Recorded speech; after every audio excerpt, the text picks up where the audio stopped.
श्रीराम समर्थ. आज आपण दशक पहिला समास तिसरा बघणार आहोत.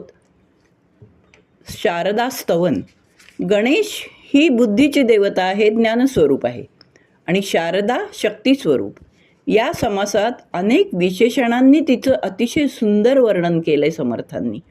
आता वंदिन वेदमाता श्री शारदा ब्रह्मसुता, शब्द मूळ वाग्देवता महामाया.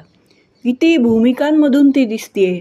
वेदांची माता, ब्रह्माची कन्या, वाणीची देवता म्हणजे वाग्देवता, आणि महामाया महाशक्तिरूप आहे ती.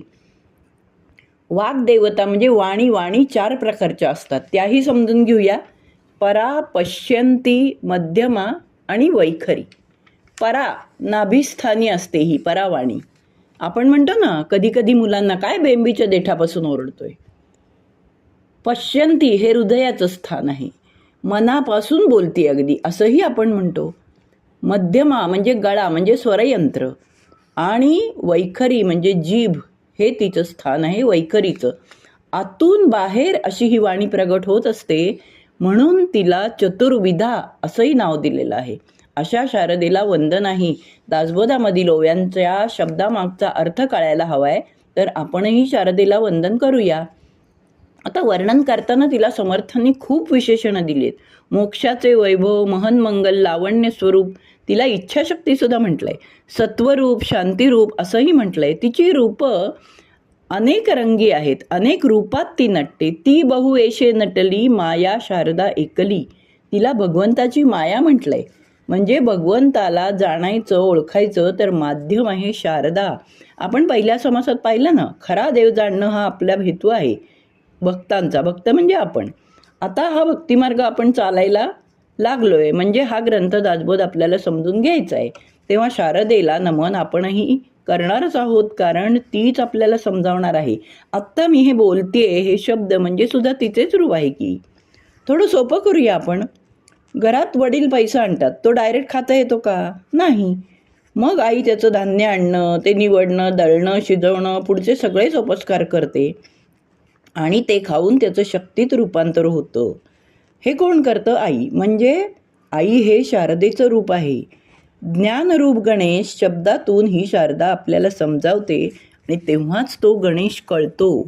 सारांश काय? घरातील कर्ता पुरुष हे गणेशाचं रूप, आणि घरातील स्त्री ही शारदा रूप. बरं, हे पुन्हा सारथी इतक्या सहज करते की पुन्हा आई कुठं काय करते असंच वाटत राहतं. म्हणून शारदा ही सत्वरूप, शांतिरूप, आणि वेळ आली तर अर्थातच ती रौद्ररूपही धारण करतेच.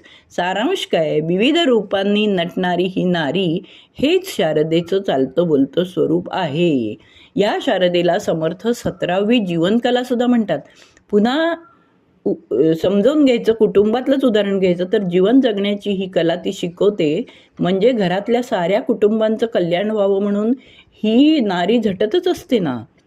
आपण आधी पुरुषी दडी मारून ती दडी मारून राहते, लपून राहते, म्हणजे तिला म्हणूनच अर्धांगी म्हटलंय.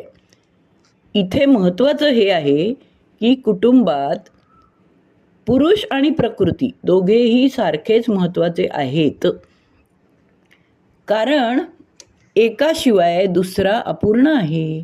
पुन्हा एक छोटंसं उदाहरण घेऊया. पंखा फिरतो, पण वीज असेल तर?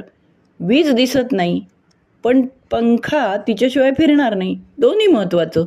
पंख्याशिवाय विजेला प्रगटच होता येत नाही. आपण मगाशी जे म्हटलं ना, पैसा डायरेक्ट खाता येत नाही, तशी वीजही डायरेक्ट नाही वापरू शकत. पंखा तिला योग्य स्वरूपात आपल्यापर्यंत पोचवतो. वीज अव्यक्त आहे, पंखा व्यक्त आहे. म्हणजेच गणेश व शारदा दोघांचे स्तवन समर्थ करतात, ते यासाठीच दोघांचीही कृपा हवी. मागच्या समासात गणेशाला वाक्स्फूर्ती म्हटलंय. गणेश स्फूर्तिरूप आहे, पण प्रत्यक्ष वाक्रूपी म्हणजे वाणीरूपी आहे ती शारदा. आता पुरुष आणि प्रकृती किंवा ब्रह्म आणि माया असे शब्द यापुढे वारंवार येतील. आपण एकदा त्याचा अर्थ समजून घेतला की फारसं अवघड जाणार नाही. इतकंच समजून घेऊया की पुरुष म्हणजे गणेश, प्रकृती म्हणजे शारदा, आणि या दोन्हीला आपणही वंदन करूया. नमस्कार. जय जय रघुवीर समर्थ.